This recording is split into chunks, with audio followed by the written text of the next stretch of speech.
રાજકોટમાં 7મા આંતરરાષ્ટ્રીય નેચરોપેથી ડેની ઉજવણી કરવામાં આવશે, જેનું આયોજન તારીખ 18 નવેમ્બર 2024ના રોજ મુરલીધર ફાર્મ ન્યૂ રેસકોર્સ સામે કરવામાં આવશે। અંદાજે લગભગ 200 જેટલા લોકો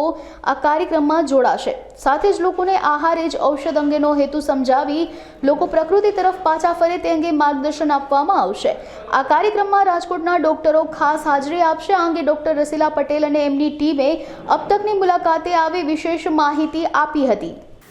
હું ડૉક્ટર રસીલા પટેલ, રાજકોટ તત્વ નેચરોપેથી સેન્ટર કોટેચા ચોક કાલાવડ રોડ પર આવેલું છે।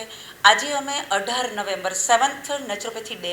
ઉજવવા જઈ રહ્યા છે, જે આપણા ભારત સરકાર, આયુષ મંત્રાલય અને ઇન્ટરનેશનલ નેચરોપેથી ઓર્ગેનાઇઝેશન આયુષ મંત્રાલય સૂર્યા ફાઉન્ડેશન જે દિલ્હીથી કામ કરી રહ્યા છે। તો ખાસ લોકોને સંદેશો આપવા માટે આજે અમે પ્રયાસ કરી રહ્યા છીએ કે લોકોની હેલ્થ કેવી રીતે સારી રહે, તો ખરેખર મેડિસિનથી સારી રહે કે મેડિસિન ફ્રીથી સારી રહે, તો ખરેખર લોકોને અવેરનેસ માટેના જે અમે પ્રયાસ કરી રહ્યા છીએ। તો ખાસ મુરલીધર ફાર્મ હાઉસમાં જે ફૂડ ઇઝ મેડિસિન ઉપર અમે એ લોકોને એક એવા પ્રયોગો દ્વારા સમજાવશું કે એનું ફૂડ ત્યાં ડિઝાઇન કરશું, એ લોકોને ડિનર રેલાવશું અને સારા સારા લોકો ત્યાં આવવાના છે। અને ખાસ કરીને લોકોને એ સંદેશો આપું છું કે પોતાની હેલ્થ ખુદના ડૉક્ટર ખુદ કે જાગ્યા ત્યારથી સવાર અત્યાર સુધી આપણે જે ઉપરથી નાખ્યા જ કરીએ છીએ નાખે આપણા બોડીને રેસ્ટ આપવો હોય તો ખરેખર પહેલાંના જમાનાની અંદર કે જે આપણે ઉપવાસ થેરાપી હતી એવી જ રીતે અલગ અલગ થેરાપી દ્વારા નેચરોપેથીમાં આકાશ, વાયુ, જળ, પૃથ્વી, અગ્નિ જે 5 એલિમેન્ટ્સ ઉપર આજે તત્વ કામ કર્યું। તત્વ આજે 14 years એક્સપિરિયન્સ કે જે હજારો લોકોની સારવાર ફ્રી મેડિસિન આપી રહી છે। તો એ જ વસ્તુ ઉપર લોકોને અવેરનેસ માટે સંદેશો આપવા માગું છું કે વધારેમાં વધારે લોકો જોડાય, મુરલીધર ફાર્મ હાઉસ પર લોકો આવી શકે